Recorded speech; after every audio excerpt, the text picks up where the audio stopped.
going to tell you a little bit about my TEDx Houston talk. I woke up the morning after I gave that talk with the worst vulnerability hangover of my life. And I actually didn't leave my house for about 3 days. The first time I left was to meet a friend for lunch. And when I walked in, she was already at the table, and I sat down, and she said, "God, you look like hell." I said, "Thanks. I feel really, I'm not functioning." And she said, "What's going on?" And I said, "I just told 500 people that I became a researcher to avoid vulnerability, and that when being vulnerable emerged from my data as absolutely essential to wholehearted living, I told these 500 people that I had a breakdown. I had a slide that said breakdown. At what point did I think that was a good idea?" And she said, "I saw your talk live streamed. It was not really you. It was a little different than what you usually do, but it was great." And I said, "This can't happen. YouTube, they're putting this thing on YouTube, and we're going to be talking about 600, 700 people." And she said, "Well, I think, it's too late." And I said, "Let me ask you something." And she said, "Yeah." And I said, "Do you remember when we were in college and really wild and kind of dumb?" She said, "Yeah." And I said, "Remember when we'd leave a really bad message on our ex-boyfriend's answering machine? Then we'd have to break into his dorm room and then erase the tape." And she goes, "No." So, of course, the only thing I could think of to say at that point was, "Yeah, me neither. Yeah, me neither." And I'm thinking to myself, "Brené, what are you doing? What are you doing? Why did you bring this up? Have you lost your mind? Your sisters would be perfect for this." So I looked back up, and she said, "Are you really going to try to break in and steal the video before they put it on YouTube?" And I said, "I'm just thinking about it a little bit." She said, "You're like the worst vulnerability role model ever." And then I looked at her and I said something that at the time felt a little dramatic, but ended up being more prophetic than dramatic. I said, "If 500 turns into 1,000 or 2,000, my life is over." I had no contingency plan for 4 million. And my life did end when that happened. And maybe the hardest part about my life ending is that I learned something hard about myself, and that was that as much as I would be frustrated about not being able to get my work out to the world, there was a part of me that was working very hard to engineer staying small, staying right under the radar. But I want to talk about what I've learned. There's 2 things that I've learned in the last year. The first is vulnerability is not weakness. And that myth is profoundly dangerous. Let me ask you honestly, and I'll give you this warning. I'm trained as a therapist, so I can outweight you uncomfortably. So if you could just raise your hand, that would be awesome. How many of you, honestly, when you're thinking about doing something vulnerable or saying something vulnerable, think, "God, vulnerability is weakness. This is weakness"? How many of you think of vulnerability and weakness synonymously? The majority of people. Now let me ask you this question. This past week at TED, how many of you, when you saw vulnerability up here, thought it was pure courage? Vulnerability is not weakness. I define vulnerability as emotional risk, exposure, uncertainty. It fuels our daily lives. And I've come to the belief, this is my 12th year doing this research, that vulnerability is our most accurate measurement of courage.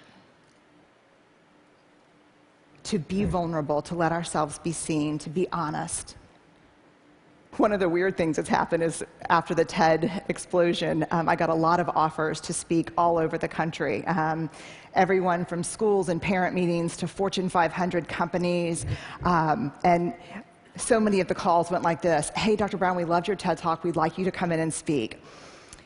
We'd appreciate it if you wouldn't mention vulnerability or shame. So, what would you like for me to talk about?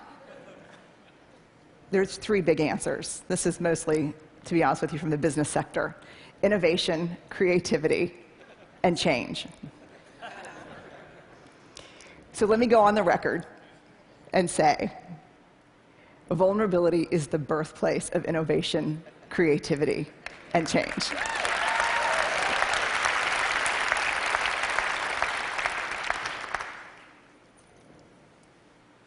To create is to make something that has never existed before. There's nothing more vulnerable than that. Adaptability to change is all about vulnerability. The second thing, in addition to really finally understanding the relationship between vulnerability and courage, the second thing I learned is this: we have to talk about shame. And I'm going to be really honest with you. When I became like a vulnerability researcher, and that became the focus because of the TED Talk, and I'm not kidding that. I'll give you an example. About 3 months ago, I was in a sporting goods store buying goggles and shin guards and all the things that parents buy at the sporting goods store. About from 100 feet away, this is what I hear: vulnerability TED, vulnerability TED.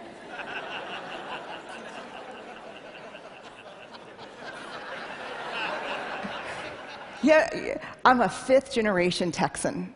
Our family motto is lock and load. I am not a natural vulnerability researcher. So I'm like, just keep walking, she's on my 6. And then I hear, vulnerability TED. I turn around and I go, hi. She's right here. And she said, you're the shame researcher who had the breakdown.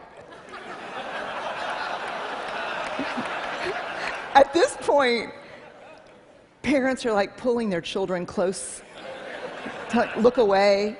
And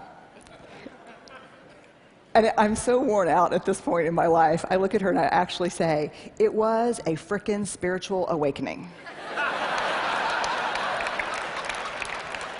And she looks back and does this. I know. And she said, we watched your TED Talk in my book club. Then we read your book, and we renamed ourselves the Breakdown Babes. And she said, our tagline is, we're falling apart, and it feels fantastic. You can only imagine what it's like for me in a faculty meeting. So when I became Vulnerability TED, like an action figure, like Ninja Barbie, but I'm Vulnerability TED, I thought, I'm going to leave that shame stuff behind, because I spent 6 years studying shame before I really started writing and talking about vulnerability. And I thought, thank God, because shame is this horrible topic. No one wants to talk about it. It's the best way to shut people down on an airplane. What do? I study shame. Oh. And I see you, you know.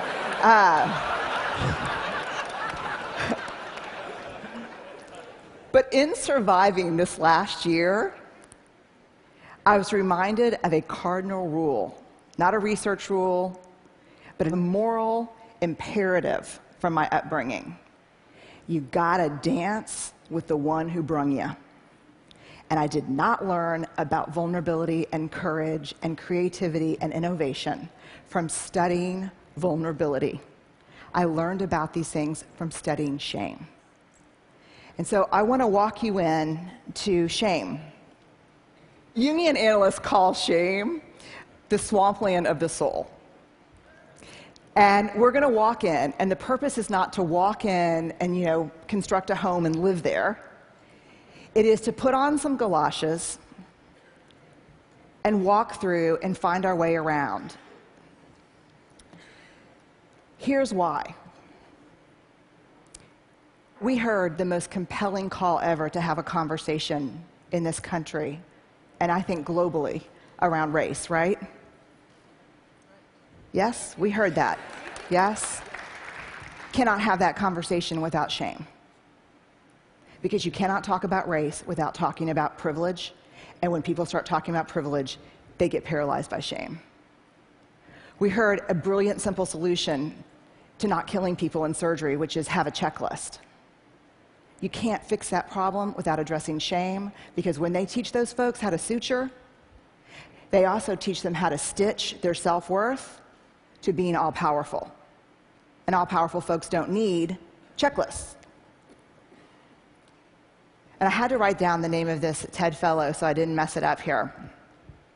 Mishkin Ingawale. I hope I did right by you. I saw the TED Fellows my first day here, and he got up and he explained how he was driven to create some technology to help test for anemia because people were dying unnecessarily. And he said, I saw this need, so you know what I did? I made it. And everybody just burst into applause, and they were like, yes! And he said, and it didn't work. And then I made it 32 more times. And then it worked. You know what the big secret about TED is? I can't wait to tell people this. I guess I'm doing it right now. This is like the failure conference. No, it is. You know why this place is amazing? Because very few people here are afraid to fail. And no one that gets on the stage so far that I've seen has not failed. I have failed miserably, many times. I don't think the world understands that because of shame. There's a great quote that saved me this past year by Theodore Roosevelt. A lot of people refer to it as the man in the arena quote. And it goes like this: it is not the critic who counts. It is not the man who sits and points out how the doer of deeds could have done things better and how he falls and stumbles. The credit goes to the man in the arena, whose face is marred with dust and blood and sweat. But when he's in the arena, at best, he wins, and at worst, he loses. But when he fails, when he loses, he does so daring greatly. And that's what this conference to me is about. That's what life is about daring greatly, about being in the arena. When you walk up to that arena and you put your hand on the door and you think, I'm going in and I'm going to try this, shame is the gremlin who says, you're not good enough. You never finished that MBA. Your wife left you. I know your dad really wasn't in Luxembourg, he was in Sing Sing. I know those things that happened to you growing up. I know you don't think that you're pretty enough or smart enough or talented enough or powerful enough. I know your dad never paid attention even when you made CFO. Shame is that thing. And then if we can quiet it down and walk in and say, I'm going to do this, we look up and the critic that we see pointing and laughing, 99% of the time is who? Us. Shame drives two big tapes: never good enough, and if you can talk it out of that one, who do you think you are? The thing to understand about shame is it's not guilt. Shame is a focus on self, guilt is a focus on behavior. Shame is I am bad, guilt is I did something bad. How many of you, if you did something that was hurtful to me, would be willing to say, I'm sorry, I made a mistake? How many of you would be willing to say that? Guilt. I'm sorry, I made a mistake. Shame. I'm sorry, I am a mistake. There is a huge difference between shame and guilt. And here's what you need to know. Shame is highly, highly correlated with addiction, depression, violence, aggression, bullying, suicide, eating disorders. And here's what you even need to know more. Guilt, inversely correlated with those things. The ability to hold something we've done or failed to do up against who we want to be is incredibly adaptive. It's uncomfortable, but it's adaptive. The other thing you need to know about shame is it's absolutely organized by gender. If shame washes over me and washes over Chris, it's going to feel the same. Everyone sitting in here knows the warm wash of shame. We're pretty sure that the only people who don't experience shame are people who have no capacity for connection or empathy. Which means, yes, I have a little shame, no, I'm a sociopath. So I would opt for yes, you have a little shame. Shame feels the same for men and women, but it's organized by gender. For women, the best example I can give you is Anjali, the commercial.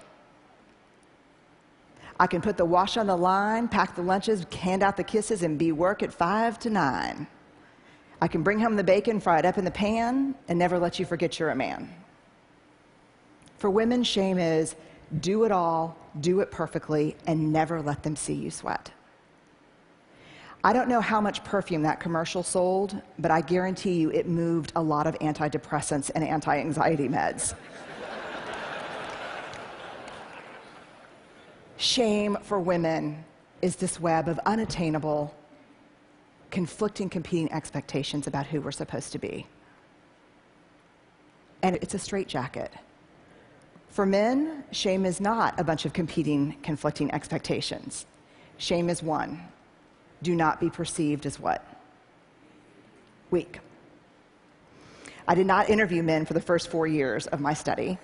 And it wasn't until a man looked at me one day after a book signing and said, I love what you have to say about shame. I'm curious why you didn't mention men. And I said, I don't study men. And he said, that's convenient. And I said, why? And he said, because you say to reach out, tell our story, be vulnerable. But you see those books you just signed for my wife and my 3 daughters? I said, yeah. They'd rather me die on top of my white horse than watch me fall down. When we reach out and be vulnerable, we get the shit beat out of us. And don't tell me it's from the guys and the coaches and the dads. Because the women in my life are harder on me than anyone else. So I started interviewing men and asking questions. And what I learned is this. You show me a woman who can actually sit with a man in real vulnerability and fear, I'll show you a woman who's done incredible work. You show me a man who can sit with a woman who's just had it. She can't do it all anymore. And his first response is not, I unloaded the dishwasher. But he really listens, because that's all we need. I'll show you a guy who's done a lot of work. Shame is an epidemic in our culture. And to get out from underneath it, to find our way back to each other, we have to understand how it affects us and how it affects the way we're parenting, the way we're working, the way we're looking at each other. Very quickly, some research by Mahalik at Boston College. He asked, what do women need to do to conform to female norms? The top answers in this country: nice, thin, modest, and use all available resources for appearance. When he asked about men, what do men in this country need to do to conform with male norms? The answers were always show emotional control, work is first, pursue status, and violence. If we're going to find our way back to each other, we have to understand and know empathy, because empathy is the antidote to shame. If you put shame in a petri dish, it needs 3 things to grow exponentially: secrecy, silence, and judgment. If you put the same amount of shame in a petri dish and douse it with empathy, it can't survive. The 2 most powerful words when we're in struggle: me too. And so I'll leave you with this thought. If we're going to find our way back to each other, vulnerability is going to be that path. And I know it's seductive to stand outside the arena, because I think I did it my whole life, and think to myself, I'm going to go in there and kick some ass when I'm bulletproof and when I'm perfect. And that is seductive. But the truth is, that never happens. And even if you got as perfect as you could and as bulletproof as you could possibly muster, when you got in there, that's not what we want to see. We want you to go in. We want to be with you and across from you. And we just want, for ourselves and for the people we care about, and the people we work with to dare greatly. So thank y'all very much. I really appreciate it.